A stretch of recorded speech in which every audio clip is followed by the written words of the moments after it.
বিকাশ ভবনে যারা বসে আছে, তাদের যে রাস্তায় যারা বসে আছে, তারা অনেক গুণীমানী ব্যক্তি, কারণ তারা মেরুদণ্ড সমাজের। সুপ্রতিমবাবু পুলিশ অফিসার ঠিকই বলেছেন যে বিকাশ ভবনে মানুষদেরও যথাসময়ে বাড়ি যাওয়ার অধিকার আছে। যে নাটকটা কিন্তু ঠিক বলেছে কিন্তু ফিরহাদ হাকিম, ও যখন নাটক হচ্ছে এটা কিন্তু খুব একটা খারাপ হয়নি, কিন্তু কামড়ে তো নেয়নি। গান্ধী মূর্তি, মাতঙ্গিনী হাজরা মূর্তি, ভারতীয় শিক্ষকদের কামড়ে নিয়েছিল, লুচে দিয়েছিল। কী সংযম দেখালো রে ভাই, বিরাট সংযম। কাঁকড়ও চলে গেল আর চালও চলে গেল। আর কাঁকড় যারা পয়দা করলো তারা এয়ার কন্ডিশন ঘরে থাকবে, তাদের ছোঁয়া যাবে না। কিন্তু বাম্মা দরকার ছিল একটা সহকার তৈরি করা, শাহজাহান তৈরি করা, কাঠবাণী সংগ্রহ করবে। অযোগ্য বাম্মা সব মাস্টার তৈরি করেছে ছেলেকে, সব অপদার্থ কোথায়। যা বিনা চিকিৎসা মোর, ওই সব্যসাচী বাড়ি ঘর সব কে নেব আমরা। চাকরি ফেরোচ্ছে, জুটেছে পুলিশের লাঠি, ভেঙেছে পা, ফেটেছে মাথা। অনেকে বলছেন পুলিশের আরেকটু সংযম দেখানো উচিত ছিল। এই মুহূর্তে আমার সঙ্গে রয়েছেন পদ্মশ্রী পুরস্কারপ্রাপ্ত শিক্ষাবিদ কাজী মাসুম আক্তার। দাদা, পুলিশকে একটু সংযম হওয়া উচিত ছিল? পুলিশ তো সংযম দেখিয়েছে, বিরাট সংযম দেখিয়েছে। এরকম করছো কেন তোমরা? সব জুতো পেটা করেছিলেন না, নুচে নিয়েছে, কামড়ে নিয়েছে, লাথি মেরেছে, লাঠি মেরেছে। লাঠিটা কমন, শিক্ষকরা রাস্তায় নামলে লাঠি মারতে হবে, এটা কমন। এ নিয়ে কিন্তু বিতর্ক বেশি করবে না। লাঠি কীরকম? লাঠি হচ্ছে আলু, তরকারি রান্না হলে আলু দিতে হবে, লাঠি নুন দিতে হবে, লাঠি ওটা কমন তো। অর্থাৎ শিক্ষকরা রাস্তায় নামলে ইকুয়াল টু লাঠি, এটা কিন্তু বেশি এদিকে কোনো বুম নিয়ে আসবে না আমার সামনে। কিন্তু শুধু জুতো পেটা করেছে, নুচে তো নেয়নি, কামড়ে তো নেয়নি। গান্ধী মূর্তি, মাতঙ্গিনী হাজরা মূর্তি, ভারতীয় শিক্ষকদের কামড়ে নিয়েছিল, নুচে দিয়েছিল। কী সংযম দেখালো রে ভাই, বিরাট সংযম। আর কলকাতার ডিআইপিসে লাথি মেরেছিল, বিরাট ভালো কাজ করেছিল। এই কাজটা তো করেনি, বিশাল সংযম দেখিয়েছে। আমার না হ্যাটস অফ জানাতে ইচ্ছে করে দুধেল গাইদের। শামসেরগঞ্জ, হরগোবিন্দ, চন্দন খুন হয়ে গেল, পেটারি পেটারি পেটারি, কয়েকশো পরিবার ভাঙচুর হয়ে এলাকা চালা হয়ে গেল। ফোন করছিল, হ্যালো দাদা বাঁচান, দাদা বাঁচান। লোকাল থানা, পুলিশ ফোন রেখে দিচ্ছে। অবশেষে ফোন ধরেছিল।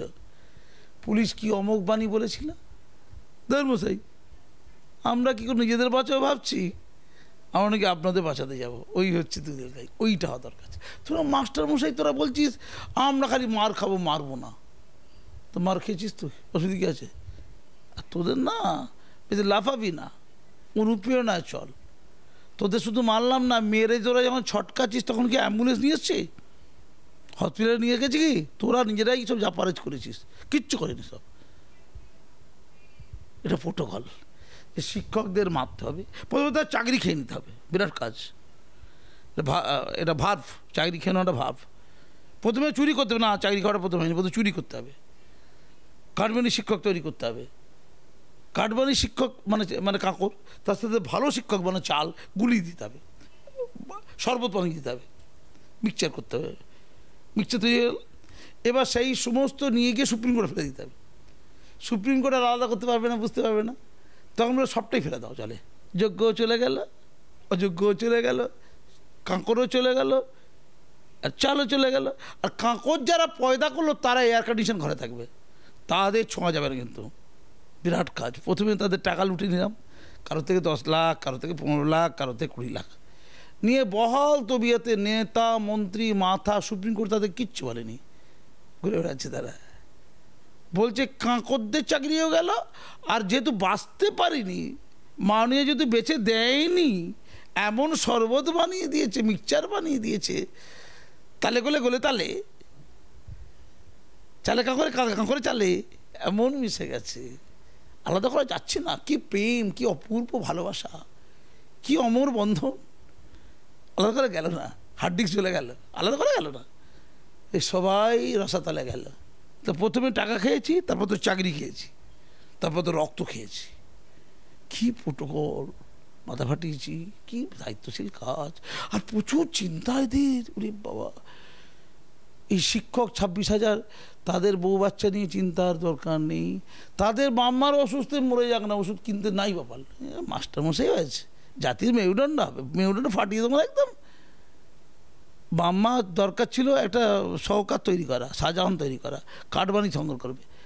অযোগ্য বাম্মা সব মাস্টার তৈরি করেছে ছেলেকে, সব অপদার্থ কোথায়, যা বিনা চিকিৎসা মোর। আর বিয়ে করেছে, মেয়েগুলো চিন্তা করে যে মাস্টারদেরকেও বিয়ে করায়। বিয়ে করতে হবে বাকিবুলকে, হেভি ছেলে, দেখতে ভালো কিন্তু বাকিবুল। বিয়ে করতে হবে অয়নকে, অয়নশীল। তারপরে সব শান্তনু, কুন্তল আছে। কালীঘাটে কাকুকেও বিয়ে দেওয়া যায়, বিয়ে করা যায়। বুড়ো হলো তো কি আছে তাতে, হ্যাঁ পয়সা আছে তো। জনৈকের সাথে ভাব আছে, কি পছন্দ তো, জনৈকের সাথে ভাব আছে। তো বিয়ে করেছিস কেন তোরা? মর না খেতে মর এবার। আর বাচ্চা বিয়ে নিয়েছিস যে বাচ্চা হলো কেন তোদের? আর বাচ্চা ইংলিশ মিডিয়ামে দিয়েছে, যা প্রাইভেট স্কুল, সরকারি স্কুলে ভর্তি কর, বিনা পয়সা সব আছে, জুতো দেবে, সব কী সব মিড ডে মিল দেবে, সব দেবে। ওদের তো কষ্ট হচ্ছে, তো চাকরি চলে গেছে, ওর ঠেলা পড়ছে, তো ওদের নিয়ে চিন্তা নেই। কিন্তু বিকাশ ভবনের বাবার এই 500-600 আছে, তাদের জন্য পুলিশের খুব চিন্তা। তাদের মধ্যে অন্তঃসত্ত্বা আছে আবার। এরা বলছে অন্তঃসত্ত্বা যারা যাতে বেছে বেছে বের করে দিচ্ছিলাম আমরা সব, কিন্তু ওরা তো জানে না এই ভিড়ের মধ্যে অন্তঃসত্ত্বা আছে। এই 26,000-এর মধ্যে অনেকগুলোর মানে শিক্ষিকা প্রেগনেন্ট আছে। তারা হয় কেউ বাড়িতে কাঁদছে, কেউ রাস্তায় কাঁদছে। চলে এটা অসভ্য বর্বরের দল কোথাকার সব, ইয়ার কি মারাচ্ছে সব সবারকে। শিক্ষাকে পছন্দরই ওরা বলছে নাকি সব্যসাচী। ওরে বাবা, ও খেলছে কানামাছি, সব্যসাচী খেলছে কানামাছি। তার মনে পড়ে গেল হঠাৎ বিকাশ ভবন যেতে হবে। সে আগে চাড্ডিকে খুব পছন্দ করতো, ওই অমিত শাহ চাড্ডি, কি ভালো লাগা অমিত শাহ দেখতে, কি ভালো, টাকের মধ্যে কি উজ্জ্বল অমিত শাহ। আহারে অমিত শাহ রে, গিয়ে জাম করে পড়ে গেল অমিত শাহ পায়ে। চাড্ডি কি মিষ্টি। 1 বছর আগে চাড্ডির প্রেমে হাবুডুবু, এখন 1 বছর পরে চাড্ডিতে চিনি না কভু, কি প্রভু। ও কিন্তু বিকাশ ভবনে গেছে বিরাট কাজ করতে, সঙ্গে নিয়ে গেছে মহাপুরুষদের। ও পাড়ার ভুলু, এ পাড়ার কালু, ও পাড়ার নন্টে, এ পাড়ার ফন্টে, ঠোঁট কাটা, জিপ কাটা, দাঁত কাটা, দাঁত কাটা নেয়, নাক কাটা, চুল কাটা, চুরি করতে গিয়ে, রেপ করতে গিয়ে ঠোঁট কেটে গেছে। সেই গুন্ডাগুলোকে নিয়ে, যে কান মে বিড়ি মুঁহ মে পান লড়কে লেঙ্গে পাকিস্তান, সেই সব লোকদের ধরে নিয়ে গেছে। এই ওইটা ওদের নিয়ে কার সাথে বৈঠক করবে? মানে পার্থ বসুর সাথে কোনো সিনেমার ডায়লগের ব্যাপার ছিল নাকি? আমি বুঝলাম না। সে ওদের নিয়ে ওখানে গেছে, বলছে তোমরা সব সুপ্রিম কোর্টে যাও না। মানে এইসব শিক্ষকরা সবাই সুপ্রিম কোর্টে গিয়ে বসে থাকবে, তো মাননীয় তো সুপ্রিম কোর্টে যাবে। তো ওই সব্যসাচী বাড়ি ঘর সব কেন আমরা, ধরুন সব্যসাচী বাড়ি ঘর, বাবার বাড়ি বলছি, চুরি করে বাড়ি বলিনি কিন্তু, ওর বাবার দেওয়া বাড়ি ঘর সম্পত্তি গাড়ি সব খেয়ে নেবো, তুমি আমি গিয়ে খেয়ে নেবো। কে নিবো বলে আমার বাড়িতে বলে যা সুপ্রিম কোর্টে যা, এখানে একটা কথা বলবি সুপ্রিম কোর্টে যা, এইরকম বক্তব্য। তার প্রাপ্য চাকরি, তার নিজের চাকরি 8-10 বছর চাকরি করছে, কে নিয়েছে বলছে সুপ্রিম কোর্টে কি বলতে? ওদের কোনো দায় নেই, ওদের খালি একবার চাড্ডির কাছে যাবে, একবার চাড্ডির থেকে বেরিয়ে যাবে, আবার চাড্ডির ঢুকবে, আবার চাড্ডি থেকে বেরিয়ে যাবে, ওই চাড্ডি বাড্ডি। ওরা কাঁদছে শিক্ষকরা। আর দিদি বলছে, দিদির অ্যাডভোকেট বলছে দিদির কোমর ভেঙে যাবে। কত বড় নাইনসাফি কথাবার্তা। আরে মাননীয় কোমর ভাঙতে পারে? অভিষেক সিংজির বিরুদ্ধে আমি কিন্তু মামলা করবো। ওই কটা টাকার জন্য মাননীয় কোমর ভেঙে যাবে? মাননীয় কত বলিষ্ঠ শরীর তার জানো? স্পেনে দৌড়টা দেখেছো? সৌরভকে টপকে দিয়েছে দৌড়ে স্পেনে। তুমি স্পেন নিয়ে পুরোনো কথা ছাড়ো, 2 বছরের পুরোনো কথা। এই টাটকা লন্ডন, সৌরভ গাঙ্গুলি, তার বউ, তার বাচ্চা এবং কুণাল ঘোষ সঙ্গে থাকবে অবশ্য, সবাইকে দৌড়ে টপকে দিল, তার কোমর ভেঙে গেছে। এই কটা টাকার জন্য দিদি কোমর ভাঙবে? ইজ্জতই তার। দিদির আসলে সম্পদ আছে, নাহলে 250 কোটি টাকার কোনোদিন ওই জগন্নাথ মন্দির করতে পারে? কোনো হিন্দু বলেছিল? শুভেন্দু অধিকারী বলেছিল যে জগন্নাথ মন্দির করো? ওনার অত্যন্ত প্রিয় মানুষ হচ্ছে কার্তিক মহারাজ, সে বলেছিল যে জগন্নাথ মন্দির করো? বলেছিল? বলিনি। মোল্লারা বলেছিল যে ওই ইমামতা দাও? কোনো মোল্লা বলেছিল? বলেনি। হ্যাঁ, ওটা নাকি ওয়াকাবে লুটের টাকা নাকি দিদি তাই মনে করে, নাকি ক্লাবকে কেউ টাকা দিতে বলেছিল, নাকি মা দুর্গা কাঁদছিল টাকা দাও টাকা দাও টাকা দাও টাকা দাও, ভাতা দাও, মা দুর্গা বলেছে। দুর্গা প্রতিমা টাকা দেওয়ার কি দরকার ছিল? কে বলেছিল? মোল্লাদের টাকা মানে আমার টাকা মা দুর্গা খেতে হবে কেন? কারোর গুরুত্ব দিন। আমি হাব মানবো না, ওটা মন্দির। আর যদি ওটা হাব হয়, আমি কি ওখানে বসে থাকবো? প্রধান পুরোহিত হবো আমি, হাবে পুরোহিত কাজী মাস রাখতে হবে, কালচারাল হেড আমি, ঢুকতে দেবে? হাব তো আমি কালচারাল হেড হবো, পদ্মশ্রী পেয়েছি কালচারাল হেড হবো। এই প্রথম মোল্লা কোনো শিক্ষা সাহিত্যে পদ্মশ্রী পেয়েছে পশ্চিমবঙ্গে দিয়েছে, ওখানে গিয়ে রোজ বসতে দেবে? হিন্দুরা দেবে টাইট করে ভোট চলে যাবে সবার, কি গায়ে গন্ধ আছে, মোল্লা গন্ধ চলবে না। তো এটা সুপ্রিম কোর্ট বলছে ভণ্ডামি হয়েছে। তারপরে আবার বলছে সে তো চাকরি দেবো না, ভাতা দেবো। দয়ের দানটা খুব ভালো লাগে দিদি।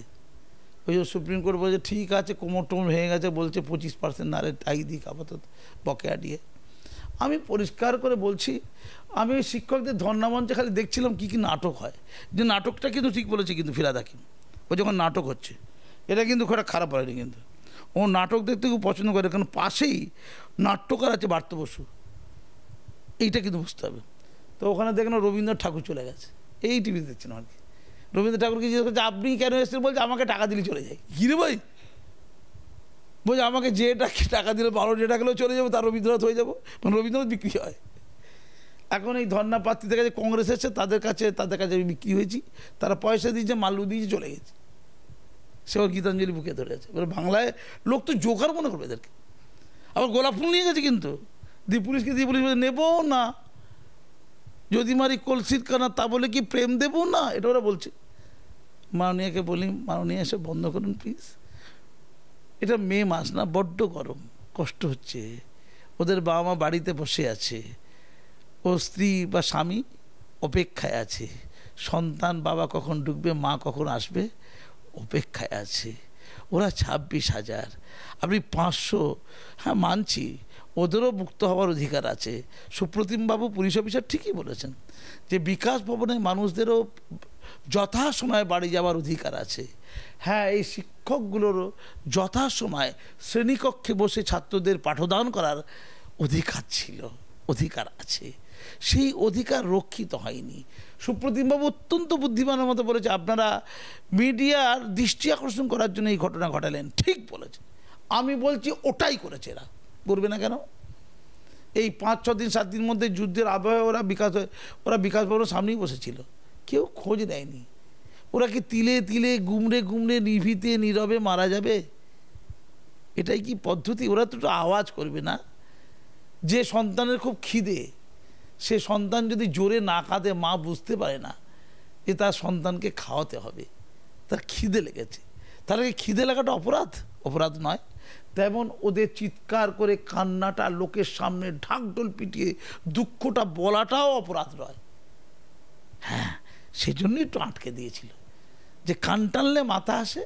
বিকাশ ভবনের অত্যন্ত আপন লোক, দিদির আপন লোক, তারাও যেমন সরকারি কর্মী, অর্থাৎ সরকারের বেতনভোগী, এরাও তেমন সরকারের বেতনভোগী, দুটো সমান, বরঞ্চ মর্যাদা অনেক এগিয়ে তারা। বিকাশ ভবনে যারা বসে আছে, তাদের চেয়ে রাস্তায় যারা বসে আছে, তারা অনেক গুণীমানী ব্যক্তি, কারণ তারা মেরুদণ্ড সমাজের, তারা কেউ বিএসসি পিএইচডি, এমএসসি পিএইচডি। খেলা মেলায় পুজোয় অযথা টাকা খরচ না করলে হয়তো রাজ্য সরকারের কর্মচারীদের বকেয়া দেওয়া সম্ভব হতো। ক্যামেরায় সন্তোষ রায়ের সঙ্গে বিশ্বজিৎ হালদার, ওঙ্কার বাংলা।